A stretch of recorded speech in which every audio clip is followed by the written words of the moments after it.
ఈరోజు మీ అందరికీ ఆన్లైన్లో పాల్గొన్న ప్రతి ఒక్క దేవుని బిడ్డకి మన ప్రభువైన యేసుక్రీస్తు వారి ఘనమైన నామమున మీకు శుభములు తెలియజేస్తున్నారు. అందరూ బాగున్నారా? ఈరోజు వాక్య ధ్యానాంశంగా ది బుక్ ఆఫ్ జాన్, యోహాను సువార్త 1వ అధ్యాయం 17 వచనం ధ్యానం చేద్దామండి. యోహాను సువార్త 1:17. మోషే ద్వారా ధర్మశాస్త్రం అనుగ్రహించబడెను, కృపయు సత్యమును మన ప్రభువైన యేసుక్రీస్తు ద్వారా కలిగాను. బైబిల్ నుండి మనకి దేవుడు చాలా స్పష్టమైన మాటతో మనతో మాట్లాడుతున్నాడు. ఈ కేవలం మన ప్రభువైన యేసుక్రీస్తు ద్వారా మనం పొందుకుంటాం. పాత నిబంధన గ్రంథంలో కృపను పొందుకోవటానికి అనేక మంది భక్తులు, ప్రజలు చాలామంది ప్రయత్నం చేశారు, కానీ వాళ్ళు సక్సెస్ కాలేకపోయారు. ఎందుకంటే ధర్మశాస్త్రంలో చాలా రకమైన పనులు మనం చేయాలి. అందులో ఏ ఒక్కటి నువ్వు తప్పైనా కానీ నువ్వు నీతిమంతుడిగా తీర్చబడలేవు. దీనివల్ల నీతిమంతుడు అవటం అసాధ్యం కాబట్టి మన ప్రభువైన యేసుక్రీస్తు వారు మనందరిని రక్షించడం కొరకు ఆయన నరవతారికి ఈ లోకానికి వచ్చి మనకి కృపను మనకి కేవలం ఉచితంగా మనకి ఇచ్చాడు. కానీ మనం చేయవలసింది ఏంటంటే ఆయన నామందు నువ్వు ఆయన విశ్వాసం ఉంచాలా, మారుమనసు పొందాలా, తర్వాత తద్వారా నువ్వు నీ పాపాలని ఒప్పుకోవాలి. అప్పుడే నువ్వు నీతిమంతుడిగా మారి రక్షణ పొందుతావు. అంతేకాని నేను ప్రతిరోజు నువ్వు మన ప్రభువైన యేసుక్రీస్తు వారి ఫోటోకి దండం పెట్టినా నీకు ఉపయోగం ఉండదు. కొంతమంది పిత పుత్ర పైత్ర వీళ్ళు అనుకుంటారు, దాటిపైన కూడా నీకు ఫలితం రాదు. కొంతమంది చాలా మంచిగా సత్క్రియలు చేస్తూ ఉంటారు, దాన ధర్మాలు పుణ్యకార్యములు చేస్తూ ఉంటారు. కొంతమంది విశ్వాసం లేకుండా మీకు చర్చికి దశంభాగం ఇస్తారు. మంచిదే, ఇవన్నీ దశంభాగం ఇస్తే మంచిదే, అది చెడని బైబిల్ చెప్పలేదు.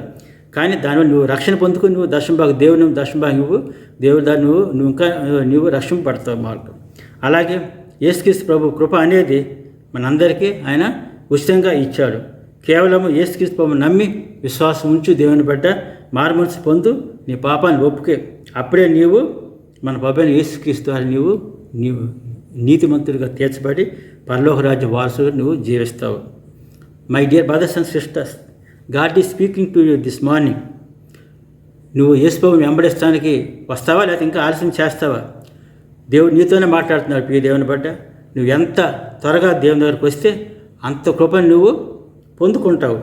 అంతేకాకుండా పరలోక రాజ్య వారసుడుగా నువ్వు జీవిస్తావు. కాబట్టి దేవుని బిడ్డ, ఈ వాగ్దాన్ని మీరు గట్టిగా పట్టుకోండి. యేసుక్రీస్తు ప్రభువునందు ఆయన వెంబడించి వారంగా జీవించండి. దేవుడు మీకు కృప వెంబడి కృపని మీకు ఉచితంగా మీకు అనుగ్రహిస్తాడు. చిన్న ప్రార్థన చేసుకున్నానండి.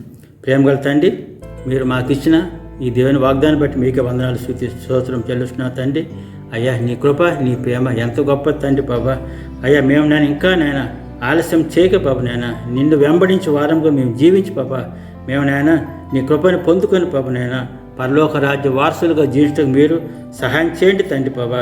ఈరోజు ఆన్లైన్లో బాబు నాయన అయ్యా ప్రేయర్లో పాల్గొన్న ప్రతి ఒక్క దేవుని బిడ్డలు బాబా, వారు చేయ పనిలో బాబు నాయన వారి ఉద్యోగాలు బిజినెస్ బాబా మీరే పాప వారికి తోడుగా పాప నాయన వారికి నైనా ఈరోజు వారి ప్రతి పనిలో పాప నాయన గొప్ప దీవులతో నింపినైనా అయ్యా శాంతి సమాధానం సంతోషం జీవితకు సహాయం చేయమని ఘనత మహిమ నీకు మాత్రమే చెల్లించుకుంటూ నజరేయుడైన యేసుక్రీస్తు నామమున వేడుకుంటున్నాం తండ్రి. ఆమేన్.